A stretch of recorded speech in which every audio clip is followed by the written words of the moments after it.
ഇടിയരച്ച് കഴിച്ചണോ? നമ്മൾ മലപ്പുറംകാർക്ക് അത്ര സുപരിചിതരല്ല ഈ ഒരു ഐറ്റം. അതുകൊണ്ട് എന്റെ ഇടുക്കിയുള്ള ഒരു ഫ്രണ്ട് നാട്ടിൽ പോയപ്പോ ഞാൻ പറഞ്ഞു കൊണ്ടിരിപ്പിച്ചതാണ്. ഈ ഇടിച്ചിടിച്ചുണ്ടാക്കുന്നതുകൊണ്ടാണോ ഇതിന് ഇടിയറച്ചി എന്ന് പേര് വന്നേ? എന്തായാലും എന്റെ മെയിൻ ഹോസ്റ്റൽ നൊസ്റ്റാൾജിയാണ് ഈ ഒരു ഇടിയറച്ചി. പത്തനംതിട്ട, കോട്ടയം, ഇടുക്കി ഭാഗത്തുള്ള ഫ്രണ്ട്സ് ഒക്കെ ഇങ്ങനെ ഇടിയറച്ച് കൊണ്ടുവരും. അപ്പൊ ഹോസ്റ്റലിൽ മോരുകറി ആവുന്ന ദിവസം ഈ ഇടിയറച്ചും കൂട്ടി ഒരു പിടിയുണ്ട്. ഇടിയറച്ച് കൊണ്ടുവരണം എന്ന് പറഞ്ഞപ്പോ ഞാൻ പ്രതീക്ഷിച്ചത് മറ്റേ പൊടിയായിട്ടുള്ള ചെറിയ ചെറിയ ചില്ലി ഫ്ലേക്സ് ഒക്കെ കിടക്കൂലേ, ആ ഒരു സാധനമാണ്.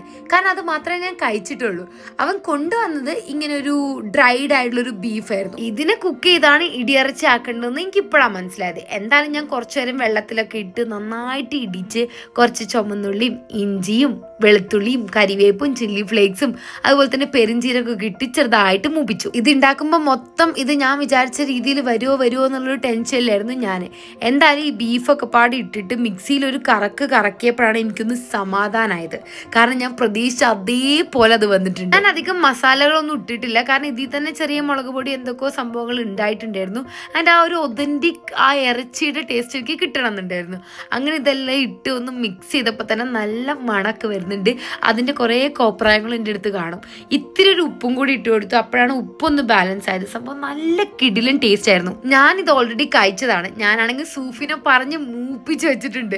അതിൻ്റെ ഇടയിൽ ഞാനൊരു ദോശയും ചുട്ടു. കാരണം സൂഫിക്ക് ഇത് ഏറ്റവും ബെസ്റ്റ് ആയിട്ടുള്ള രീതിയിൽ തന്നെ എനിക്ക് കൊടുക്കണം.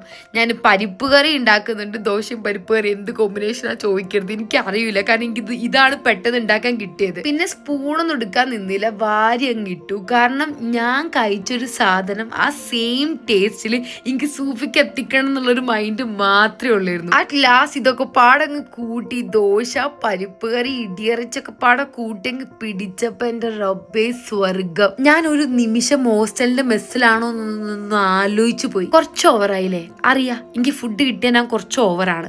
എന്തായാലും ഇടിയറച്ചിയിൽ ഇത്ര പണിയെടുക്കേണ്ടി വരുമെന്ന് സൂഫി എക്സ്പെക്ട് ചെയ്തിട്ടില്ല. കാരണം സൂഫിന്റെ പല്ലിന് ചെറിയ പണി കിട്ടിയോന്ന് എനിക്കൊരു ഡൗട്ട് ഉണ്ട്. എനിവേ കിടിലൻ ടേസ്റ്റ് ആയിരുന്നു. ഇടിയറച്ചി കഴിക്കാത്തവരുണ്ടെങ്കിൽ എന്തായാലും ഒരു വട്ടമെങ്കിലും കഴിച്ചു നോക്കണം. അപ്പോൾ ഓക്കെ, ബൈ.